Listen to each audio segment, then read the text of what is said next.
Hello बच्चों, आपका स्वागत। और वही अध्याय 6, जैसा कि आप ऊपर पढ़े पिछले वीडियो में, विभाजन के समय जीवन पुराने शहर के भीतर क्या हुआ, कैसे हुआ, और उसके बाद आपने पढ़ा था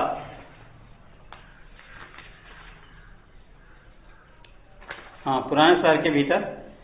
अब उसके बाद आप देखेंगे नगर पालिका योजना बनाती है। नगर पालिका योजना बनाती है। नगर पालिका योजना बनाती है।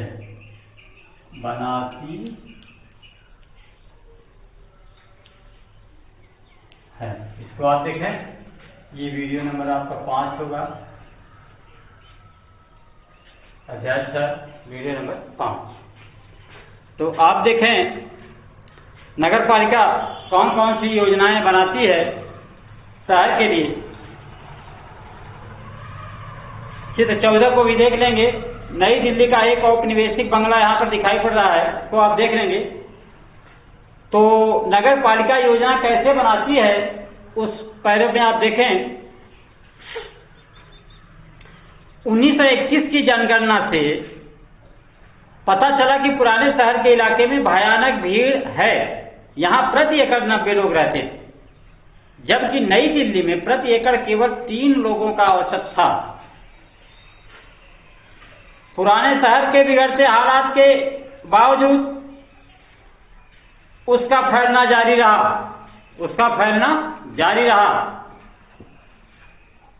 पुराने शहर के निवासियों के लिए रॉबर्ट क्लार्क ने 1828 में लाहौर गेट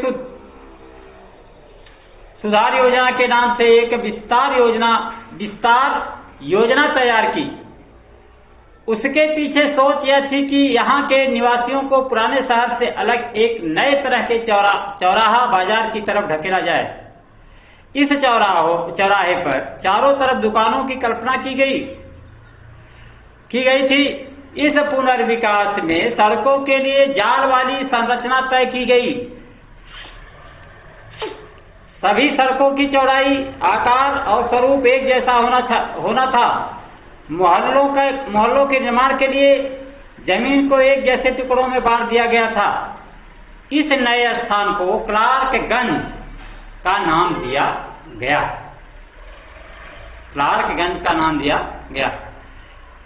यह कभी पूरा नहीं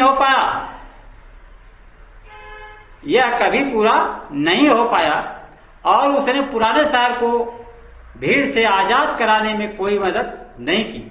यहाँ तक कि 1912 में भी इन नए स्थानों पर जलापूर्ति और निकासी की व्यवस्था बहुत खराब थी। दिल्ली सुधार ट्रस्ट का गठन 1936 में किया गया।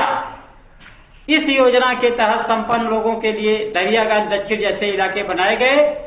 यहाँ पार्कों के इर्द गिर्द रिहायशी मकान बने। मकानों के भीतर निजता की नई सोच के हिसाब से जगह बटी हुई थी। अब बहुत सारे परिवार या समूह साझा जगह पर नहीं रहते थे, बल्कि मकान के भीतर एक ही परिवार के विभिन्न सदस्यों के लिए अलग अलग जगह होने लगी। चित्र को देख लें। पुरानी दिल्ली की एक सड़क यहाँ पर दिखाया गया है चित्र नंबर 15 में। अब आगे देखें।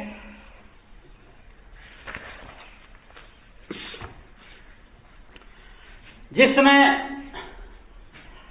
हमारे देश में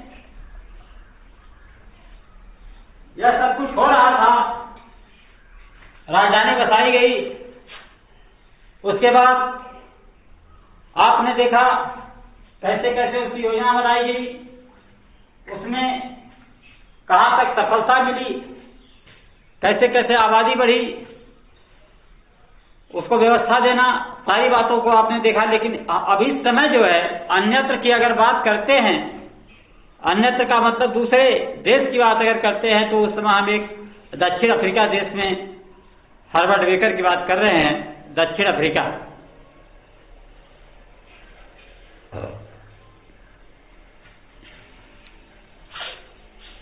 चित्र 16 को देख लें। अगर आप चित्र 16 और 17 को देखें तो पाएंगे कि इन दोनों इमारतों में भारी समानता है, लेकिन ये दोनों इमारतें बिल्कुल अलग अलग महाद्वीपों की हैं। इस बात से क्या पता चलता है, आप देखें चित्र 16 को और 17 को आप देख लेंगे। 1890 के दशक की शुरुआत में हर्बर्ट बेकर नाम का एक युवा अंग्रेज वास्तुकार काम की तलाश में दक्षिण अफ्रीका पहुंचा। यहीं बेकर की मुलाकात केप टाउन के गवर्नर सेसिल रोड्स से हुई, जिसने बेकर के भीतर ब्रिटिश साम्राज्य के प्रति प्यार और प्राचीन रोमन व यूनानी वास्तुशिल्प के प्रति प्रशंसा का भाव पैदा कर दिया। चित्र 17 में दक्षिण अफ्रीका स्थित प्रिटोरिया शहर की यूनियन बिल्डिंग दिखाई दे रही है, जिसकी रूपरेखा बेकर ने तैयार की थी। इसमें प्राचीन प्रतिष्ठित वास्तुशिल्प के तत्वों का इस्तेमाल किया गया था, जिनका बेकर ने नई दिल्ली स्थित सचिवालय भवन की योजना में भी इस्तेमाल किया। यूनियन बिल्डिंग भी नई दिल्ली स्थित सचिवालय भवन चित्र 16 की तरह एक पहाड़ी पर स्थित थी।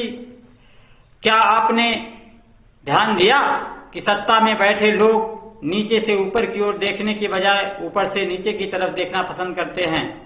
यूनियन बिल्डिंग और सचिवालय भवन दोनों को शाही दफ्तरों के लिए बनाया गया था। इस तरह से अंग्रेजों ने नई दिल्ली का निर्माण किया और उसको अपनी राजधानी बनाया। तो अब ये पाठ आपका यानी कि अध्याय 6 हम पढ़ा चुके हैं। अब इसको दिखाएंगे, लेकिन अगले वीडियो में इस तरह से इस पाठ में आपका 6 वीडियो हो जाएगा। ये आज का 5वां है। अब आप इसको नोट बनाते चलेंगे, क्योंकि विद्यालय खुलने का बार बार डेट रखा जा रहा है, लेकिन विद्यालय खुल नहीं पा रहा है। इस तरह से हम पढ़ाते चल रहे हैं। इसके बाद इसका प्रश्नोत्तर हम लिखाएंगे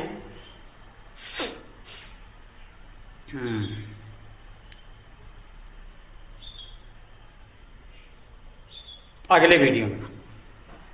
धन्यवाद।